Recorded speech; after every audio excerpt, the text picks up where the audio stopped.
The wind carried grit down from the mountains, grinding over the dry skin of Samuel Ridge's knuckles as he leaned into the post-hole digger. His ranch was dying slow, like a mule starved of oats.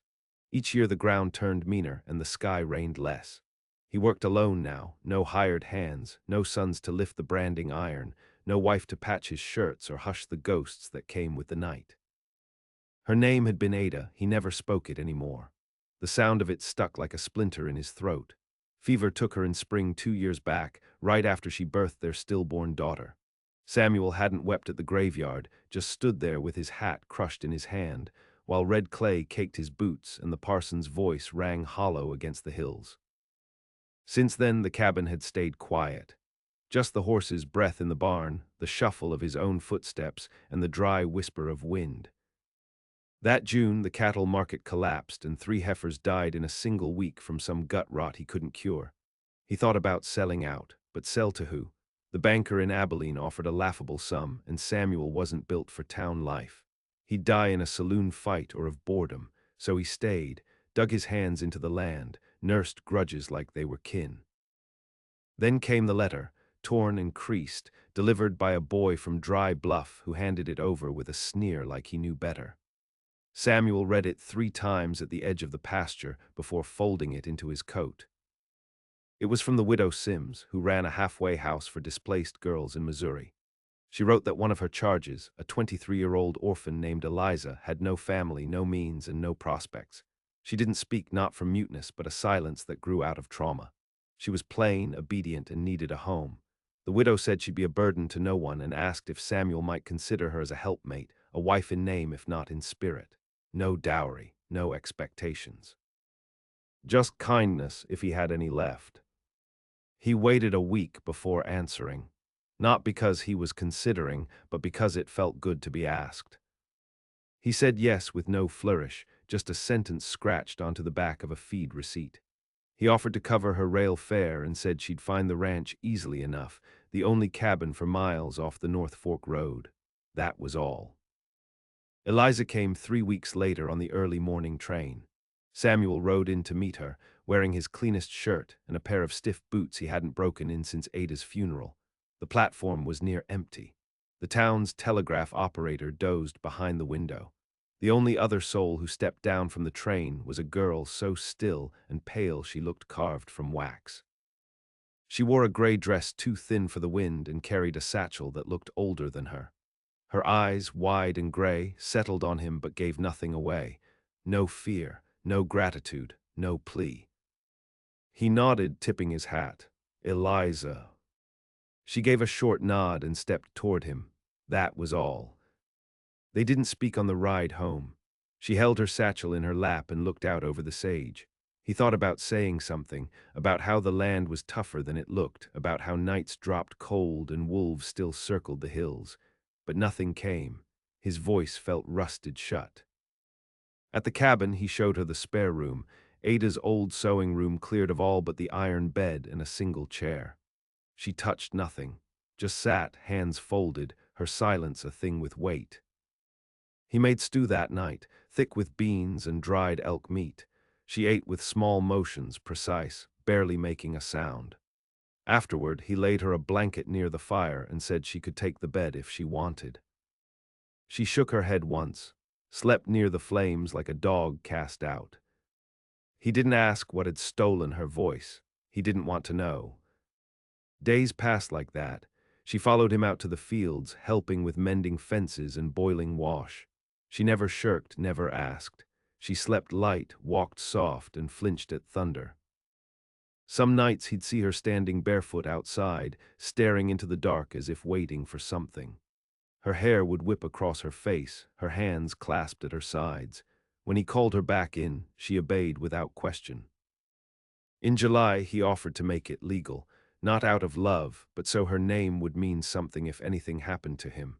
She'd inherit the land. What little of it still held value.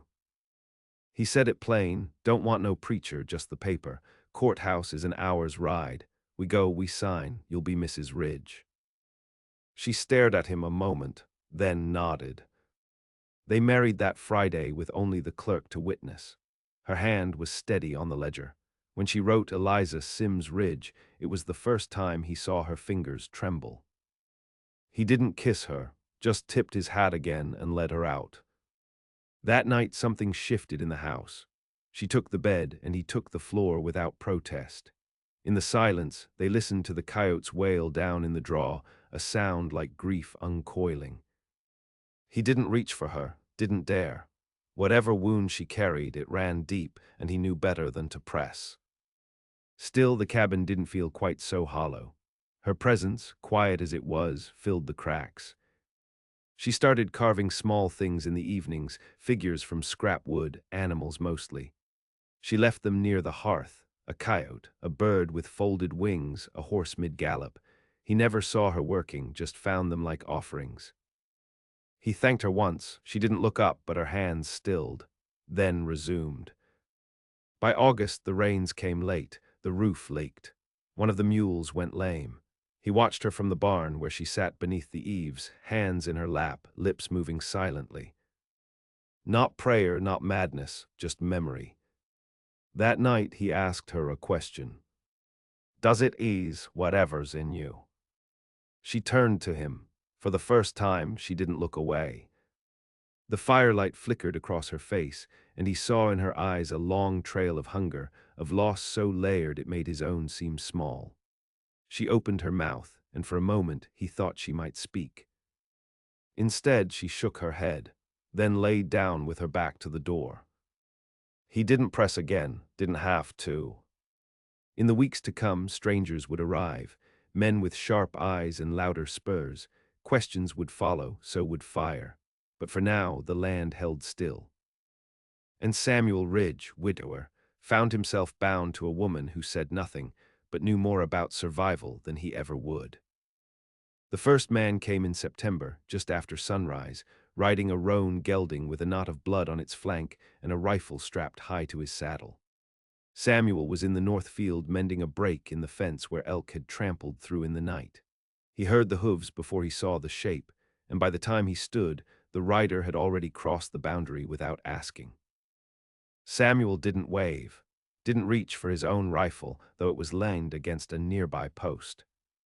The man rode up slow, all hat brim and jawline, the kind that moved like he was owed something. You Reg. Samuel nodded. I'm looking for a girl, came west from Missouri. Pale, don't talk none, name's Eliza. Samuel said nothing. The man's gaze moved to the cabin in the distance, smoke barely lifting from the stovepipe. He spat into the dirt. She was promised to a man back east, ran before the wedding, took something weren't hers. Still, Samuel said nothing. The stranger's hand hovered near the saddle horn, not quite reaching, not yet. You seen her. Samuel looked down at the half-mended fence, then up at the man again. She's my wife. There was a beat of stillness. The gelding shifted. A crow screamed from somewhere in the cottonwoods. The man leaned forward, eyes hard. You got papers. Don't need M, she lives here, that's enough. She's a thief, the man said.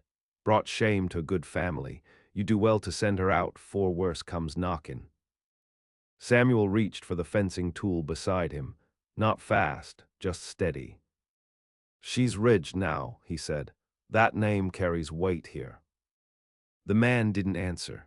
Just turned the horse with a sharp pull, kicked dust over the post hole, and rode out without another word. Samuel watched until the dust settled. Only then did he let his hand shake. When he got back to the cabin, Eliza was gone. Not far, he found her in the lean-to behind the barn, curled among hay and blankets, her eyes fixed on nothing. He crouched beside her. You knew he'd come. She didn't nod, didn't blink. What do you take? She looked at him then, and it was like a gust of cold air off the mountains, sharp, clean, and old. From beneath her skirt, she pulled a tin locket, tarnished and dented. Inside were two things, a child's drawing folded down to a square, and a lock of hair so fine it looked like corn silk. Samuel stared at it, unsure what to feel. It wasn't money, It wasn't gold, but it was something a man might kill over. That night she carved a hawk and placed it on the windowsill. Days passed, then weeks. No more riders came, but the cabin thickened with tension like dry timber before the spark. They rarely spoke, Samuel still uncertain how to cross the line between protection and intrusion, but something in her changed after that visit. Her eyes lingered on him longer. She stood closer when they worked the trough or gathered the eggs. One evening, she patched the hole in his work shirt without being asked. When the first snow came in late October, she smiled. Not wide, just a twitch of the mouth, but he saw it. Then came the letter. It was nailed to the barn door, unsigned. The words were cut from newspaper print, pasted rough like a ransom note. "We know where she is." Samuel burned it in the stove, but Eliza already knew. That night she didn't sleep. She stood by the window with the hawk in her hand, as if willing it to take flight. She still hadn't spoken, but her silence had shifted, less fear, more waiting. The next week they found the dog gutted near the pasture gate. Samuel buried it at dawn, jaw clenched so tight he tasted blood. He offered her the rifle that night. She turned it over in her hands, familiar as breath, then placed it beside her cot. He didn't ask where she learned to hold it that way. By early November, she started going out alone. First to the creek, then beyond the ridge, where the old trappers left trails too faded for maps. She always came back before dusk, dirt under her nails and that locket clutched in her fist. One night after her return, she brought him a squirrel she'd killed clean through the eye. When he looked at her, truly looked, he realized the shyness had turned into something else entirely. Not confidence, not trust, but calculation. He cooked the meat anyway. The snow thickened by December, blanketing the range in a silence even Eliza's quiet couldn't match. They rationed salt pork and firewood, shared the same bed now, not out of affection but survival. At night her breath warmed his collarbone, her feet cold against his calves. She still didn't speak, but some part of her let down, a thread between them that held, even when neither reached for it. Then, just before Christmas, came the preacher. He rode in on a black mule, dragging a sled behind him stacked with grain sacks. Claimed to be spreading charity from the new mission in Whitlow. But Samuel watched the man's eyes linger too long on Eliza's face. He noticed the way her fingers curled under the table, the way her back straightened. Samuel gave the preacher bread and nothing more. Sent him off before dusk, firelight dancing behind his retreat. When the sled vanished over the rise, Eliza turned to Samuel and pressed something into his palm. A brass cufflink engraved with a letter, M. He looked at her. She nodded once. Something old stirred in him, something he thought died when Ada did. He locked the doors that night, nailed the window shutters, set the rifle near the hearth and the pistol under his pillow. And still she didn't sleep. There were no more hawk carvings, no deer, no rabbits, no peace. Only silence. And snow falling heavy as memory, burying the land in white. What Eliza was running from had found her again. But this time it would have to fight to take her back. The ground stayed hard through January, a deep frost crusting even the nails in the barn door. Mornings came with ice in the water pail, and Samuel's breath steamed like smoke as he saddled the mule. Eliza didn't ride with him anymore, not since the cufflink, but she watched from the cabin window, face unreadable behind the frost-rimmed glass. Samuel rode east into Whitlow the second week of the new year. Not for supplies, not for company. He was hunting something he didn't know the shape of yet, but he could feel it. A name, a face, a weight behind the M on that cufflink. He wore it tucked in his breast pocket, pressing cold against his ribs. The town had changed since his last visit. New signs, newer faces, the smell of smoke that didn't belong to cookfires. He hitched the mule and walked slow through the main street, watching windows blink closed as he passed. Fear had a smell, and it rode thick here. Not a fear of war or plague, but of men with paper power and steel beneath their coats. He found the preacher in the back of the general store, arguing over ledgers with the proprietor. Clean-shaven, soft-handed, too well-fed for the season. Samuel stood silent until the man turned and blanched. "Brother Ridge," the preacher said, mustering a smile, "didn't expect to see you off the ranch." Samuel held up the cufflink. "This yours?" The smile faltered. Samuel stepped closer. "I asked if it was yours." The preacher tried to speak, failed, then tried again. "No, sir, I don't wear finery." "You gave my wife a long look." She just reminded me of someone." "Who?" "I can't recall." Samuel took another step. The storekeeper backed up behind the shelves. "She's mute," Samuel said, "not stupid. That cufflink didn't fall from nowhere." "I don't want trouble," the preacher muttered. "I just deliver bread, Bibles." Samuel looked down at the man's boots. Shined, new, no mud, no real work. He tucked the cufflink back into his coat. "If you come out to the ridge again, I won't ask questions next time." The preacher didn't answer. Samuel rode back through falling flurries, thinking not of the preacher but of who had sent him. Eliza's silence wasn't fear now, it was strategy. She knew they'd come again, and this time it wouldn't be one man or two. That night she pulled a map from under the bed, hand-drawn, lines cut across the hills to places Samuel had never seen. Names scrawled in faded ink: Coal Hollow, Miller's Pass, Dead Crow Wash. She tapped a circle drawn near the northern ridge, a place called Ashfell. He'd never heard of it. She pointed to the locket, then to Ashfell. He understood, that's where it started. He nodded. Eliza stood, opened the cupboard, and pulled out a bundle of cloth. Inside was a revolver, not his. Old, worn, with the ivory grip chipped on one side, she laid it on the table like an offering. Samuel didn't ask where she got it, or when. The snow kept falling, and they began to prepare. He taught her how to fire the Winchester. She already knew more than he expected. He watched her reload with steady fingers, clean and oil the chamber, aim without blinking. But what startled him most was how calm she was, not driven by rage, not panic, just a terrible focus, like someone patching a roof before a storm. By late January, she started speaking. Not to him, not full words. But sometimes at night, she'd whisper names in her sleep. One was Marcus, another was Alma. The rest he couldn't make out, but they came sharp, guttural, as if torn from her. Once he heard her say burned. He didn't wake her. When February came, 3 more men rode in. This time, they didn't bother with lies. Samuel saw them from the ridge. They wore oilskin dusters, rode lean horses, carried pistols notched with wear. One had a scar down his cheek like a rope burn.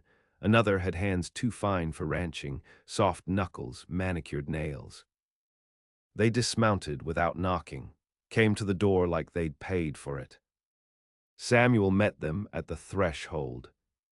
"Where is she?" one asked. "You're trespassing." "We're collecting." Samuel spat into the snow. "There's nothing here for you." "She took something." "She's my wife." "She's his property."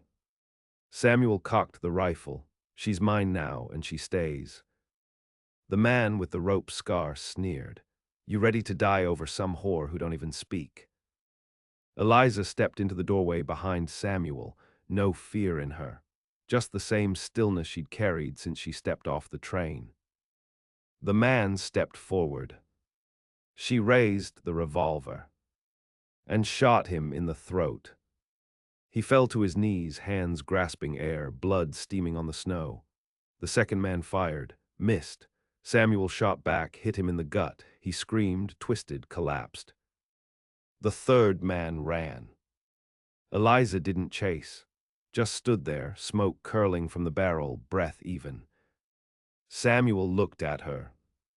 Her hands didn't shake. He buried the bodies behind the barn.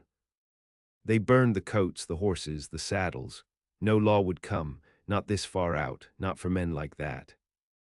Eliza cleaned the revolver, tucked it back under the floorboard. Then she spoke. It wasn't loud, it wasn't clear. But he heard it. Asheville burned. That was all. That night, she lay beside him under the quilts and pressed her forehead to his shoulder. And for the first time, he held her without hesitation. The quiet between them was no longer hollow. It was a bond. They would ride come spring. Asheville waited. The melt came late that year. March thawed the snow in strips like skin peeling back from bone. Streams bloated and ran high. Trees creaked under the weight of old ice. And the roads to Asheville, what few of them remained, turned to sucking mud and splintered stone. They left before dawn on the third Sunday of April, leaving behind the cabin, the mule, and the dog's grave. Samuel didn't look back. Eliza didn't need to. She wore a man's coat, too big in the sleeves, and rode a bay mare they bought from a half-drunk trapper the week before. The revolver rode at her hip, the locket around her neck. Her silence had returned, but it no longer cut like fear. It was something heavier now, armor plated against the world. Samuel carried the Winchester and a pack with dried meat, ammunition, and maps. No questions left between them. He understood his place in this, not as her savior, but as her shield. Whatever had burned at Asheville had burned deep into her, and now she meant to answer it.